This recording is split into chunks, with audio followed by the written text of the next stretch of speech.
Perang dan krisis dunia, apa kesan pada harga emas? Tuan-puan perasan tak? Sekarang ni, berpuluh bot dan kapal dihantar ke Timur Tengah untuk misi kemanusiaan.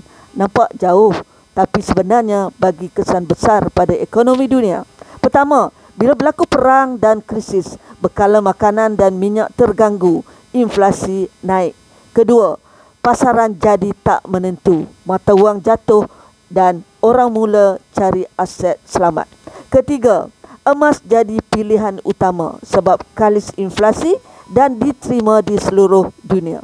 Keempat, itu sebab harga emas akan naik setiap kali krisis besar berlaku. Kelima, cara elak kesusahan, alih sebahagian duit kepada emas sekarang. Jadi bila krisis berlaku, kita dah bersedia. Akak akan bimbing langkah demi langkah kalau tuan-puan nak mula simpan emas sebagai pelindung masa depan. WhatsApp akak bantu terbaik.